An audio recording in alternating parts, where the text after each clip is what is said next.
Hello, and welcome to Insights with Dr. C. Today we're going to be discussing EMDR. That stands for eye movement desensitization and reprocessing. And it's a form of treatment that originated, I believe, to help post-traumatic stress disorder, PTSD. So there's been a lot of research about EMDR and the effectiveness of it. And today I have back on the show Ann Shar. Thanks. From Insight Counseling Services, and she is a level 1 certified EMDR therapist. And if I understand the levels right, there are 2 different levels. The first one gives you permission to practice using EMDR. And so I've asked Ann today to bring some of her equipment and to just give us a short demonstration of what EMDR is, how it's helpful, what happens, what's the kind of the premise behind EMDR for the treatment. So, Ann, enlighten us. What is, tell us a little bit about EMDR. Well, I'd like to start by sharing the fact that I actually tried EMDR therapy for myself prior to becoming an EMDR therapist. And I was so amazed, I guess, with the results and so intrigued, really, about how it worked that I was referring people out, and finally I was asked, well, why don't you just get the training? So I was given that opportunity, and it's been a really exciting journey with learning about EMDR and what that's all about. So as you said, it's eye movement desensitization and reprocessing.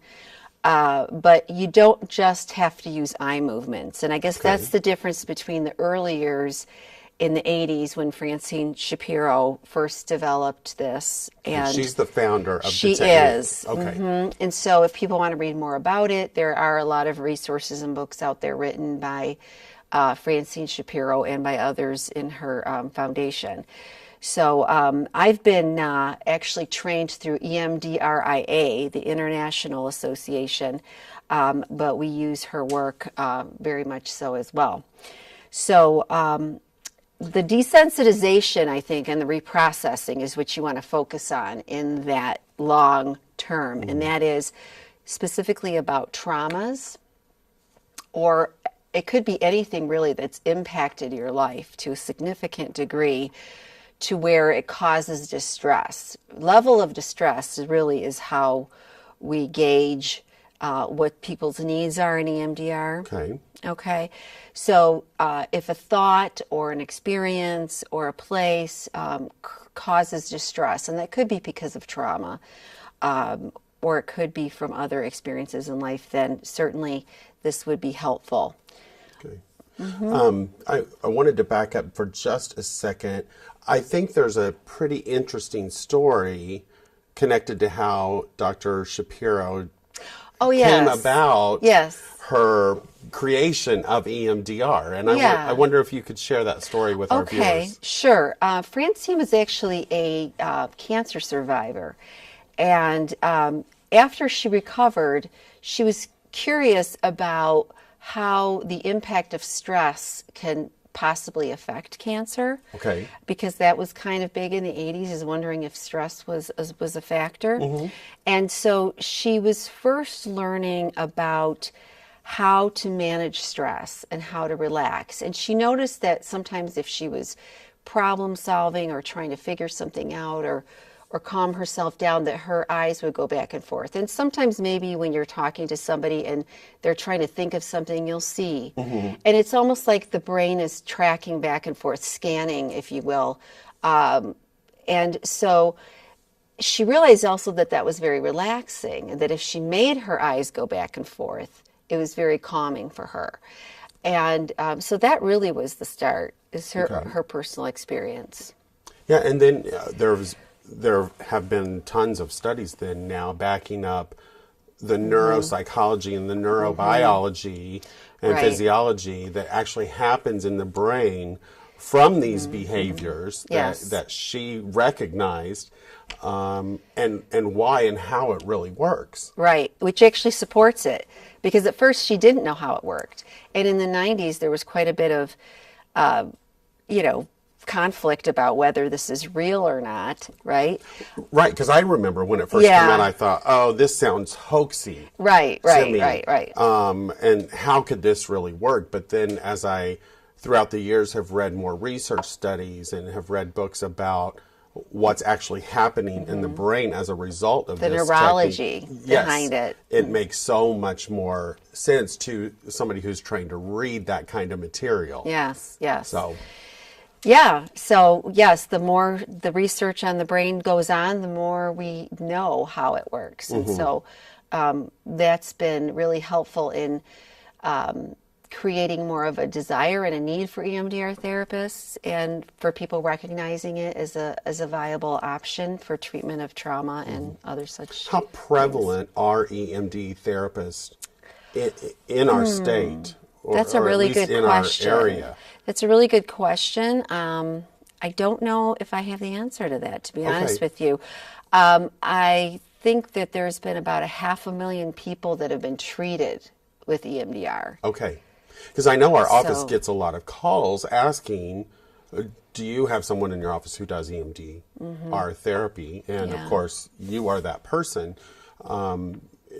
You know, so it seems like people are becoming more aware of the effectiveness of this treatment and are seeking out therapists who understand how or are level 1 or 2 certified. Right. So, yeah, it's been a good thing. Okay. Well, maybe tell us a little bit about your toys, the things you've got here today, and how this works. Okay. Well, I'd like to tell you a little bit about how treatment goes. Would that be good? Okay. Absolutely. So, some people think that right away the first session they go in and we start doing the processing, and that's not the case. Okay. There's really 8 steps in the process, and it takes a while for the therapist to make sure you're a good candidate for it, to make sure the therapist understands what the target is and what kinds of feelings or symptoms we're trying to eliminate. Okay. So that takes several weeks, probably at least 3 weeks, to get a good handle on what needs to be worked on. And then the next step in the process is the therapist really needs to make sure that the client has good coping skills and resources.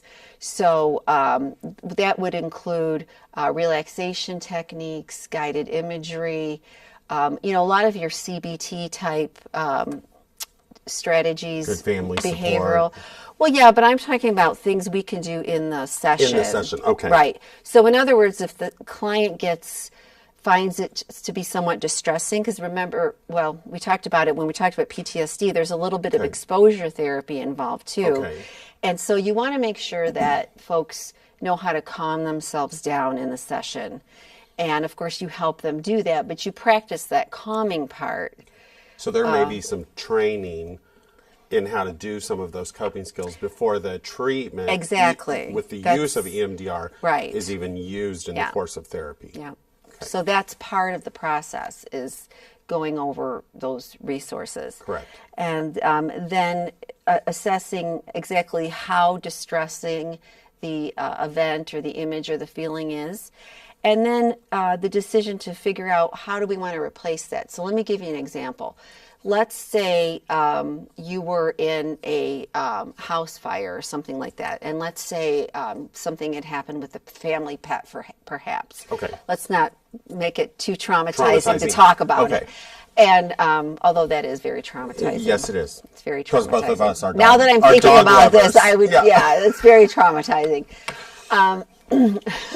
But needless to say, let's say the thought that was distressing to you was, I should have saved him. I should have done something. Okay. And every time you think about the event, that's the self-talk. Okay. The feelings of guilt and remorse and maybe even shame and, all these negative feelings. So maybe the opposite of that would have been, I did the best I could. And then the good feelings that come with that, I did the best I could. So before you even do the processing, you want to kind of see where you're coming from, what your starting point is, and what the goal is. So, and there's and I think this was back in our PTSD talk in another show, but part of this treatment is using cognitive behavioral therapy. So you kind of did a perfect example there of reframing or retraining the thought from I should have done this to I did the best I could. Right, right. But we do that with the aid of the bilateral stimulation, and this is where I'll explain this. So the original was eye movements, so it would kind of be like this, and you would follow my hand with your eyes. Okay. What is the movement that quick? It can in the be. Old versions? It can be. Okay. Yeah. The way I was trained is fairly quick. Okay. So you do slower when you're trying to affirm and install the positive cognition. But think of it as if you're trying to erase the bad feeling or memory. I see. Like a windshield wiper. That's how But I find that some people are distracted by that. They can focus better if they close their eyes. And so I have found this to be really helpful to use the tactile stimulation. Okay. And auditory. So we can try both, but what this does, and can you feel it? I can. Each one of these are vibrating back and forth, alternating. Right. Okay. Right. And then if you were to put the headphones on, and then pick those back up again. So they're not vibrating the table very loudly. Okay. Now, and they should be coordinated. So, yeah, as it vibrates in my right hand, there is a beep in my right ear, and then alternating on the other hemisphere. Now, how does that feel, just that by itself, without really thinking about anything? I could see if I was setting very peaceful and quiet, it could be calming and peaceful. Yeah, yeah. So at a minimum, clients have told me that they find it very relaxing. So that's kind of, you should expect at least to get benefit from that, is it's relaxing. Right. Okay. And then I'll shut this off right now. Okay. So we can focus on our conversation. Okay. Don't put me to sleep. So the way we would use it is I would have you focus on that distressing thought. So that thought of I should have done something, feeling guilty. And I would do the bilateral, or you would do this for about a minute. And then I would stop you and I would say, well, do you notice anything? Because any other thoughts that come to mind while you're focusing on that is your brain trying to work it out, trying to resolve it, trying to sort it out. So, and some people say, well, it doesn't seem like it has anything to do with anything, but I'll encourage them to share. Sometimes they might go back in time and mention other times in their history where they felt like they could have done something more, or they felt similar feelings of helplessness, perhaps. And they may even mention things in the future that they're concerned about that may evoke feelings of, well, what if I can't handle it? It's kind of that same, you look for themes as a therapist. I look for themes and see how that carries through. Okay. I look at self-talk, what are people saying about themselves? And then we have you hold that thought, do the bilateral processing, and kind of step by step see where that leads you. Okay. I also do assessment while I'm doing this, kind of before, during, at some point, and then after, on asking you, okay, on a scale of 0 to 10, how distressing was that thought for you now? So maybe when you initially started, it was an 8, and then it goes down to a 5 and down to a 3, and we see how low we can get that. Okay. I was going to ask you, what if, so the first time I did this, I came back, and when you asked me what I noticed, I said I was having an increase in feeling sad because I started to think about the pet and the house, and now I feel a greater sense of sadness, or I'm feel myself beginning to tear up. Yeah, I'm glad you brought that up, because sometimes the symptoms can become more intense. The distress can increase before it begins to decrease. Okay. And so I do try to prepare, and some people, I will say, try to avoid. Sometimes they're a little concerned about this form of therapy because, it's going to make me get in touch with my feelings. It's going to make me think about this and feel these feelings. But what I encourage them is, remember, it's kind of like, would you rather have the Band-Aid torn off slowly, or would you rather just, Kind of rip go it off. to it? It's a short period of time. The distress shouldn't last very long. Okay. So do you get people who are concerned that this is going to cause me to relive the memory? Yeah, they are. In a traumatic way? Sometimes they are concerned about that, yes. Okay.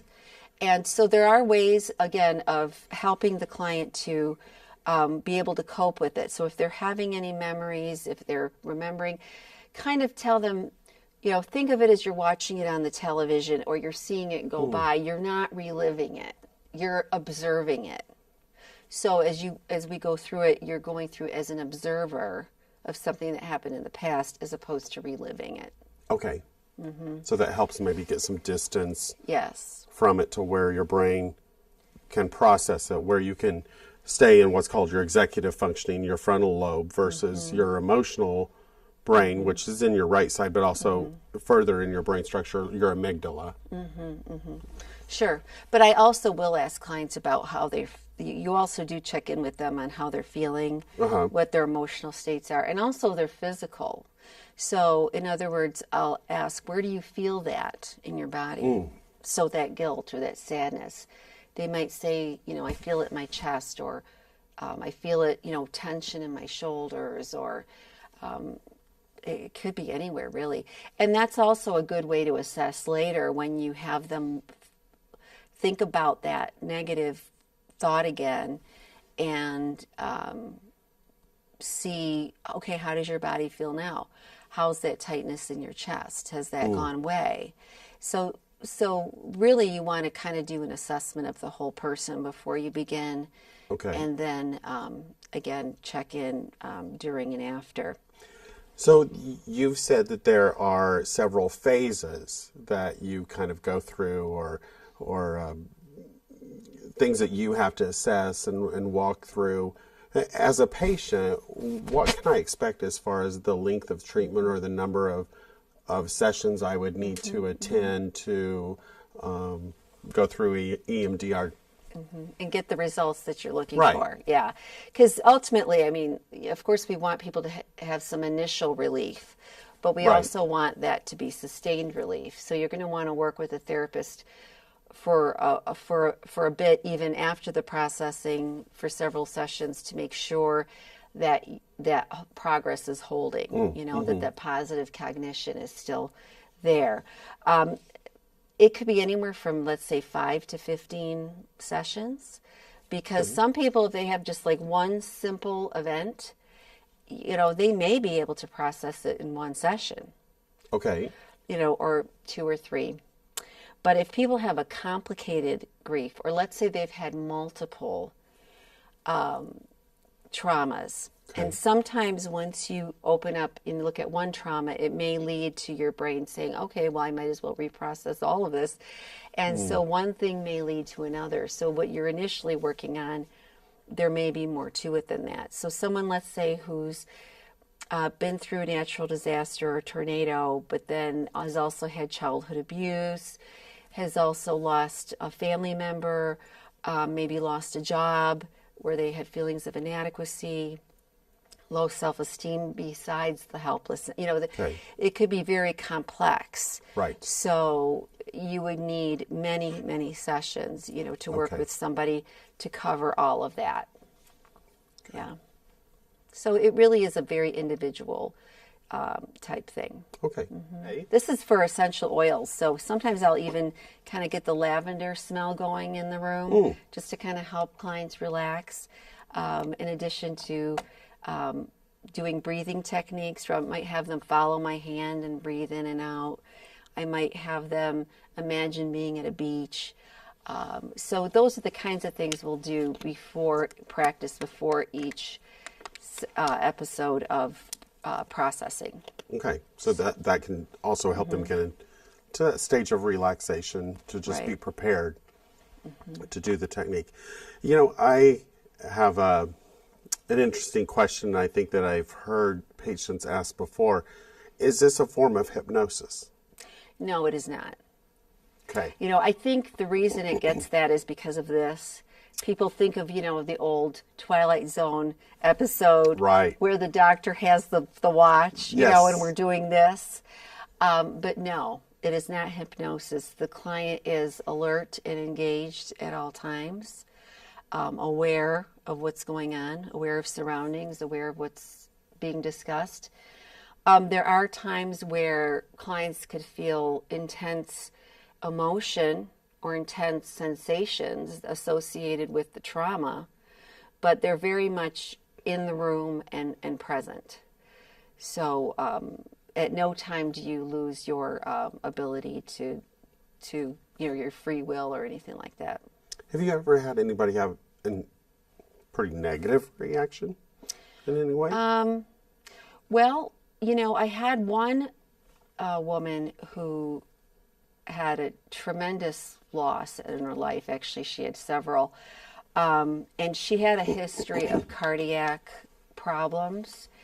And when we talked about her grief, she said she did feel it in her heart. And she had said that the following week she had some palpitations. So I told her, go see your cardiologist and make sure you're okay and clear it with your cardiologist, because that could have been reliving some anxiety. Right. I guess that brings me to another point, is sometimes I have people keep a log between sessions, because between sessions you could be having dreams associated with what we were processing. You could have physical, emotional sensations, because the processing doesn't end when you leave the office. It Right. could continue throughout the week. So that may have been that, but always, if there's a medical problem, I always tell people, make sure you get that checked out. What types of clients do you feel this technique works best on? Like when a client comes into your office, how do you determine they're a good candidate for EMDR? Okay. Well, some things that might make it difficult to do EMDR would be somebody, let's say, who has problems with dissociation. Although there are new techniques and there is further training on how to work with somebody who, and that dissociating meaning somebody who's kind of checked out of the room.